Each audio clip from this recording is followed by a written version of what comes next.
Mr. Speaker, he talks about inflation. We left it at 2%. It is now twice what the OBR forecast when we were in government. The fact is, his decisions have made our economy fragile, just as we face global trade wars. In November, I urged him to seize the draft US trade deal Conservatives negotiated. Instead, Mr. Speaker, he lost our most experienced trade negotiator. It's no wonder he can't get a tariff deal for British cars.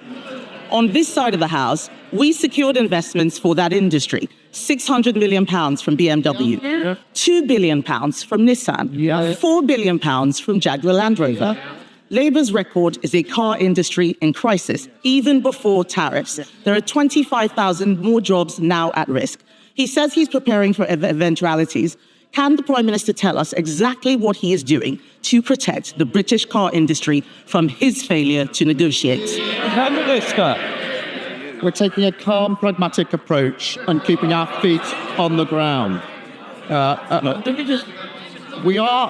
are constructive talks that are ongoing on a wider economic prosperity deal with the US. That is really important at this moment. We are working with all sectors that are likely to be impacted, and we're guided by our national interest at all times. And that's why we've said we won't rule anything out. But it is important at a moment like this that we don't have knee-jerk reactions, that we are actually cool-headed about this. And that's why we won't rule anything out. But she's the Trade Secretary. She was the Trade Secretary, Mr. Speaker, who failed to get a trade deal with the US. Mr. Speaker, this Labour government has failed the British public at every turn. They have abandoned the WASPy women, leaving them without compensation they deserve. They have turned their backs on pensioners by failing to support the winter fuel allowance. They have let down children by keeping the two-child benefit cap in place, and they will inflict further hardship on the most vulnerable by slashing £5 billion from benefits.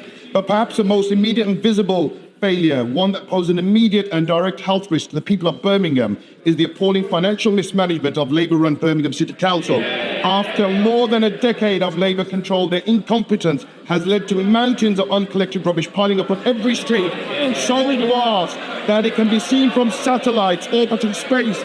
It is nothing short of a disgrace and a damning indictment of Labour's inability to govern.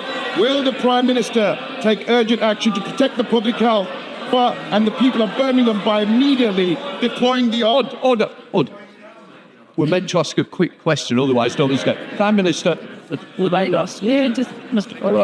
said the situation in Birmingham Council is completely unacceptable, but he might want to tell his constituents that we've delivered 2 million extra appointments to the NHS, so waiting lists are coming down for his constituents. We've delivered the national living wage of £1,400 increase, including for his constituents. We've got record investment into this country, growing the economy, including for his constituents.